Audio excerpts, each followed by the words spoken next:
name's Kristen Brady. I'm not the designer, but I'm one of the head production for 1717 Olive. Can you tell us a little bit about your beanies?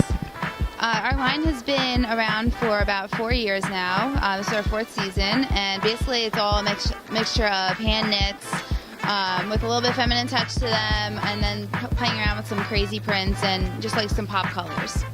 Cool, cool. Now, where are you guys based? Based out of New York. That's where our showroom is, and that's where our line is. And then everything's produced made in China. What's your most popular beanie? Most popular beanie is probably because of all like the bling and everything on it, so it really catches the eye.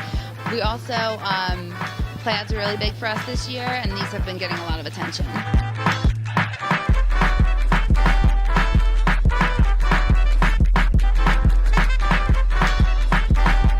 My name's Ivan. I represent the line Ebony Fleur.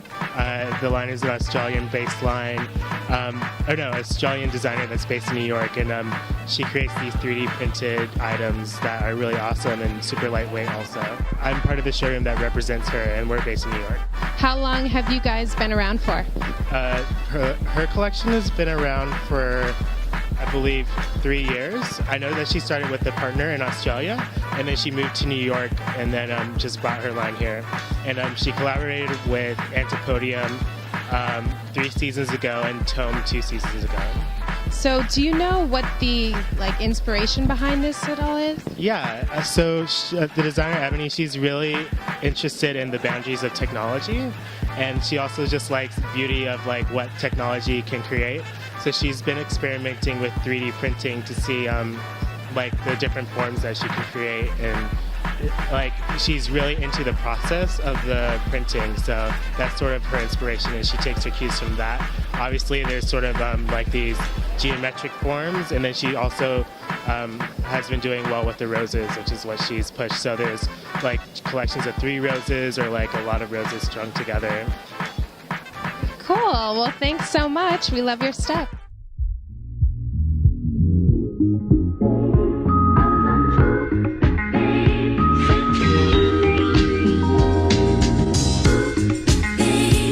Where did you find the inspiration to incorporate animals? The love of her passion for animals, and it's like a relaxing effect, the cozy animal faces.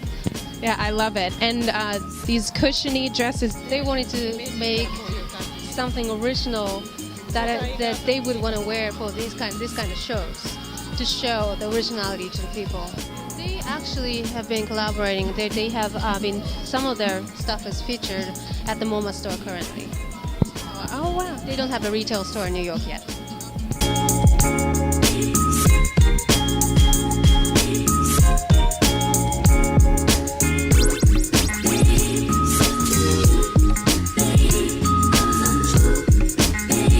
With Megan Patrice Riley, and she has her jewelry line here. Do you want to just talk about it for a second? Sure. It's all handmade in Brooklyn. We do a lot of work with anvils and torches and hammers, and we do a lot of work in fine silver, 14 karat gold fill, and then bring in a lot of industrial materials and try to reinterpret them to be really beautiful and luxurious. We're kind of trying to find the beauty in the everyday.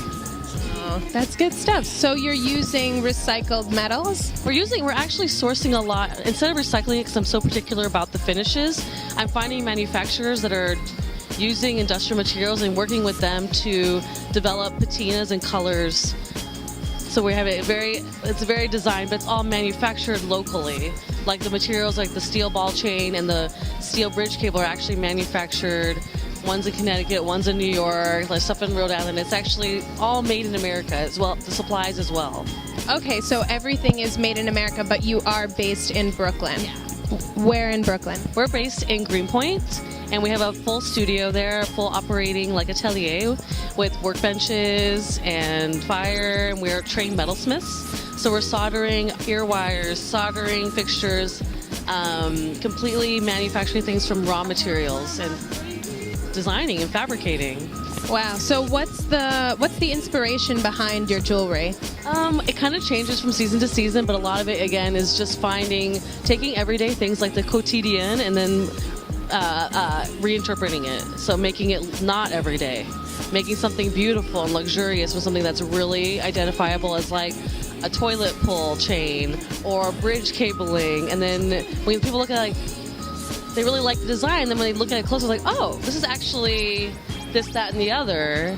I'm like, yeah, sure, yeah. That's very cool. So how long have you been doing this for? About 4.5 years total as a business. I've been studying it forever and been making jewelry my whole life, completely. Wow. Well, you've done good. So congratulations. And thank you so much for letting me interview you.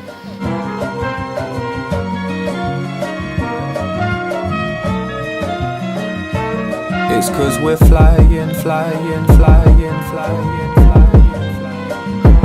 It's 'cause we're flying, flying, flying, flying, flying. It's 'cause we're flying, flying, flying, flying.